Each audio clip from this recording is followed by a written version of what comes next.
अमेरिकी राष्ट्रपति Donald Trump की टैरिफ पॉलिसी की घोषणा के बाद से पूरी दुनिया में हाहाकार मचा हुआ है। इस बीच बांग्लादेश की अंतरिम सरकार ने ट्रंप के टैरिफ के आगे घुटने टेक दिए हैं। इस बीच मोहम्मद यूनिस ने अमेरिकी राष्ट्रपति को पत्र लिखा है। यूनिस सरकार ने अमेरिका से रेसिप्रोकल टैरिफ के लिए 3 महीनों की मोहलत मांगी है।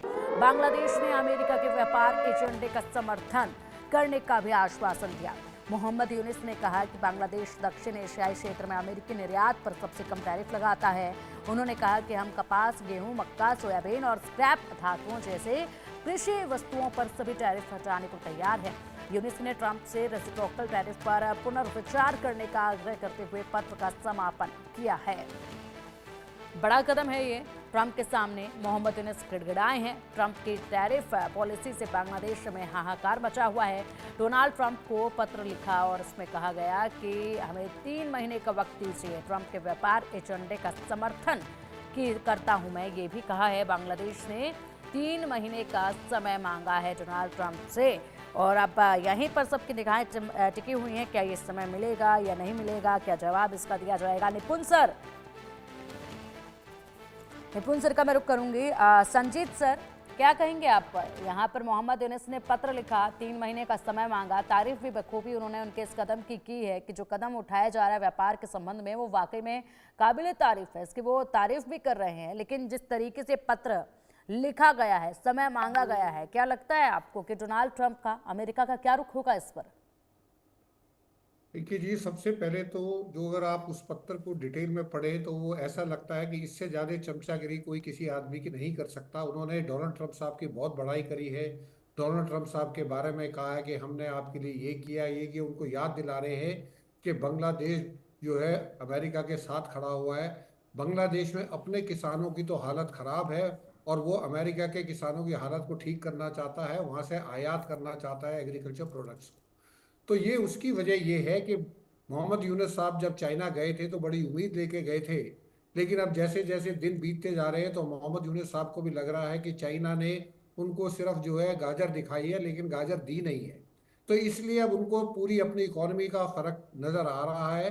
क्योंकि अगर आप ध्यान से देखें, जो बांग्लादेश का एक्सपोर्ट है वो 70 से 80% एक्सपोर्ट जो है टेक्सटाइल इंडस्ट्री करती है। और पूरी दुनिया में नंबर 1 पे चाइना है और उसके बाद नंबर दूसरे या तीसरे नंबर पर बांग्लादेश है, जो अमेरिका को जो है गारमेंट्स या टेक्सटाइल इंडस्ट्री से ताल्लुक चीज़ें एक्सपोर्ट करता है। अभी उन्हीं एक्सपोर्ट के ऊपर अगर डोनाल्ड ट्रंप साहब ने जो टैरिफ लगाई है तो उसकी वजह से जो है वहाँ की इंडस्ट्री पे बहुत बुरा असर पड़ने वाला है। और वियतनाम, चाइना, इन सब के ऊपर इतनी टैरिफ लगाई है कि ऑप्शन जो अब जितने इन्वेस्टर्स हैं उनका ऑप्शन सिर्फ इंडिया रह गया, क्योंकि इनमें से सबसे कम टैरिफ जो है इंडिया के ऊपर 26% लगी है। तो जो ये इंडस्ट्रीज हैं, टेक्सटाइल इंडस्ट्री, इनको कहते हैं मूवेबल इंडस्ट्री। मूवेबल का मतलब ये 1 महीने के अंदर अंदर एक जगह से दूसरी जगह के जाके अपने आप को स्थापित कर सकती है और अपनी प्रोडक्शन शुरू कर सकती है।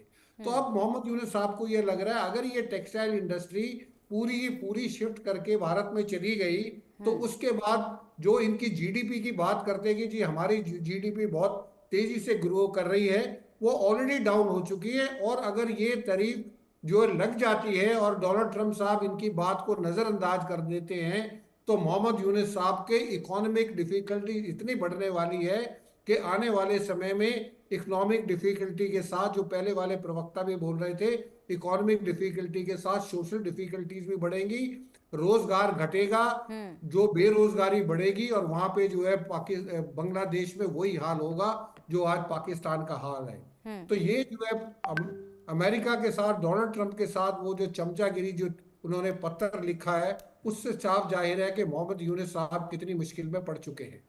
बिल्कुल, जी। मोहम्मद यूनुस मुसीबतों में तो लगातार फंसते ही जा रहे हैं। ऐसे में वो हर तरफ, चाहे वो चीन का रुख करे, चाहे वो यहाँ पर पत्र लिखे डोनाल्ड ट्रंप को, वो सिर्फ अब मिन्नतें ही करेंगे, गिड़गिड़ाएंगे ही। देखना ये होगा कि डोनाल्ड ट्रंप उनकी इन मिन्नतों का क्या जवाब देते हैं, किस तरीके से यहाँ पर इसका जवाब जो है किस लहजे में दिया जाएगा, वो देखने वाली बात होगी। फिलहाल बहुत बहुत शुक्रिया संजीत सर, निपुण सर, आपका इंडिया न्यूज़ के साथ जुड़ने के लिए, इस चर्चा में शामिल होने के लिए।